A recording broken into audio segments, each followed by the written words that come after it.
నాగేంద్ర బనాజ్ గారి వారి స్వాగతం.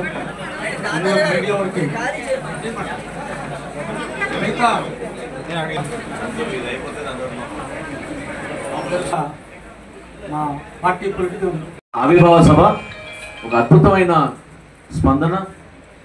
ప్రత్యేకంగా విశాఖపట్నం జిల్లాలో ఉన్న మా జన సైనికులు, మా వీర మహిళలు భారీ ఎత్తున ఆ సభలో పాల్గొన్నందుకు, సభని విజయవంతం చేసినందుకు ప్రతి ఒక్కరిని కూడా మనస్ఫూర్తిగా ఈ సందర్భంగా నేను ధన్యవాదాలు తెలుపుకుంటున్నాను.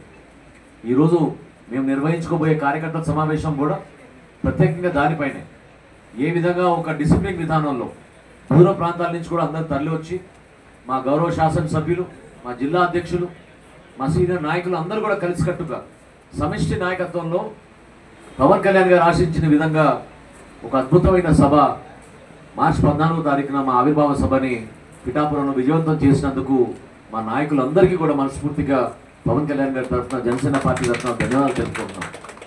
రాబోయే రోజుల్లో పార్టీని పటిష్టం చేసే విధంగా మండల స్థాయి నుంచి గ్రామ స్థాయి నుంచి ప్రత్యేకంగా బూత్ స్థాయి వరకు కూడా మేము కమిటీలు ఏర్పాటు చేసుకుని సిద్ధమయ్యే విధంగా ఒక ప్రణాళిక సిద్ధం చేసుకుంటున్నాం. తప్పకుండా అందరూ కూడా ఈ అవకాశంలో, ఈ ప్రయాణంలో మీరు భాగస్వాములు అవ్వాలి. కూటమి ప్రభుత్వంలో మనం భాగస్వాములు ఉన్నాం కాబట్టి మనకు ఒక బాధ్యత ఉంది. భారతీయ జనతా పార్టీ నాయకులు, తెలుగుదేశం పార్టీ నాయకులతో కలిసి మనం ప్రజల కోసం అంకిత భావంతో పనిచేస్తున్నాం. దానికోసం మనం మన పార్టీ అధ్యక్షుడు పవన్ కళ్యాణ్ గారు ఇచ్చిన ఆదేశాలని తూచా తప్పకుండా మనం పాటించి పార్టీని ఎప్పుడు కూడా ప్రజలకి మరింత దగ్గరయ్యే విధంగా పనిచేయాల్సిన సందర్భం ఇది. సో రాబోయే రోజుల్లో గతంలో ఏ విధంగా మేము పోరాటం చేశామో, ఏ విధంగా ప్రజల దగ్గర నుంచి మేము జనవాణి కార్యక్రమం తీసుకెళ్ళి వాళ్ళు ఎదుర్కొన్న సమస్యల కోసం పరిష్కారం కోసం మేము నిలబడ్డాము, ఏ విధంగా విశాఖపట్నంలో దౌర్జన్యంగా ఎప్పుడు లేని విధంగా లా అండ్ ఆర్డర్ సమస్యలు సృష్టించి భూ కబ్జాలు చేశారో వాటిని ఏ విధంగా వ్యతిరేకించారో మీరు చూశారు. స్థానికంగా చేసిన పర్యావరణానికి జరిగిన నష్టం ఏ విధంగా మా నాయకులు పోరాడారో మీ అందరికీ తెలుసు. ప్రజాధనాన్ని వృధా చేస్తూ ఋషికొండలో ఏ విధంగా నిర్మాణం చేశారో వాళ్ళ సొంత అవసరాల కోసం మీరందరూ చూశారు. ఆ రోజులు పోయినాయి. ఒక అంకిత భావంతో రాజకీయాల్లో నిజాయితీగా విలువలతో కూడిన రాజకీయాలు చేయడానికి కోసం జనసేన పార్టీ ఈరోజు ప్రజల దగ్గర నిలబడింది. ప్రభుత్వంలో మేము భాగస్వాములు ఉన్నాం కాబట్టి పవన్ కళ్యాణ్ గారి నాయకత్వంలో, రాష్ట్రంలో గౌరవ ముఖ్యమంత్రి గారు చంద్రబాబు నాయుడు గారి నాయకత్వంలో, కేంద్రంలో నరేంద్ర మోడీ గారి నాయకత్వంలో మన రాష్ట్రానికి ఒక బంగారు భవిష్యత్తు ఉందనే నమ్మకంతో మేము అందరం కూడా కలిసికట్టుగా ముందుకెళ్తామని ఈ సందర్భంగా మీ అందరికీ మరొకసారి తెలుపుకుంటాం.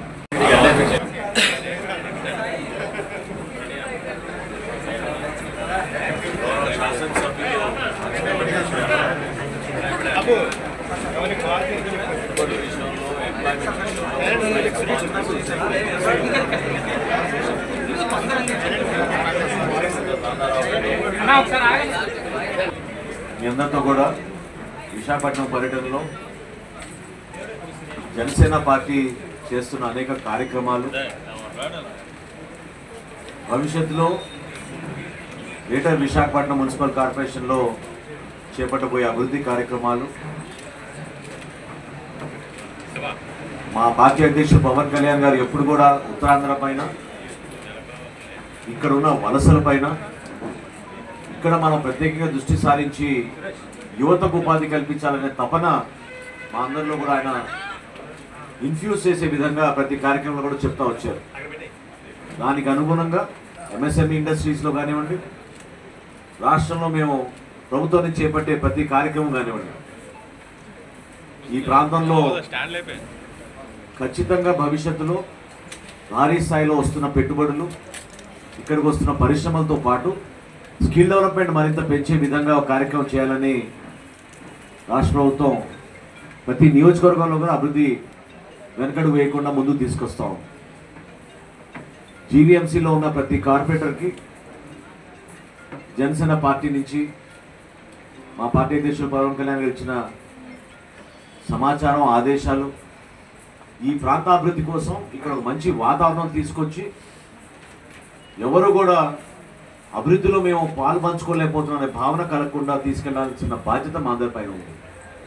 సంక్షేమం గురించి కూడా మీరు చూశారు. నిన్న గౌరవ ముఖ్యమంత్రి గారు, అదేవిధంగా గౌరవ ఉప ముఖ్యమంత్రి గారు P4 పథకం ప్రారంభించారు. ఈ సమాజంలో మన అందరికీ కూడా ఒక బాధ్యత ఉండే విధంగా అసమానతలు లేకుండా వెల్త్ డిస్ట్రిబ్యూషన్ అనేది ప్రతి కుటుంబానికి అందడానికి కోసం చేస్తున్న ప్రయత్నం. దీపం 2 పథకం కింద ఉచిత గ్యాస్ సిలిండర్లు ప్రారంభం ఎప్పుడైతే చేశామో నిన్నటితో రాష్ట్ర వ్యాప్తంగా 99 లక్షల లబ్ధిదారులకి మేము ఉచిత గ్యాస్ పంపిణీ చేశాం. ఈరోజు చివరి రోజు, మళ్ళీ రేపటి నుంచి మళ్ళీ ఆ స్కీము మరొకసారి బుకింగ్ చేసుకోవడానికి వర్తిస్తుంది. సో ఈ ఆర్థిక సంవత్సరంలో 2025-26లో 3 గ్యాస్ సిలిండర్లు మరొకసారి ప్రతి కుటుంబానికి అందించడానికి కోసం పౌర సరఫరా శాఖ నుంచి మేము చేస్తున్న కార్యక్రమం రేపటి నుంచి ప్రారంభమవుతుంది. ధాన్యం కొనుగోలు విషయంలో మీరు చూశారు, శ్రీకాకుళంలో కానివ్వండి, విజయనగరంలో కానివ్వండి, విశాఖపట్నంలో కానివ్వండి, ఇవి ఉమ్మడి జిల్లాల గురించి మాట్లాడుతున్నాను నేను. అద్భుతంగా ధాన్యం కొనుగోలు గతంలో ఎప్పుడు లేని విధంగా రైతులను ఆదుకొని 24 గంటల లోపే వాళ్ళందరికీ కూడా డబ్బులు చెల్లించడం జరిగింది.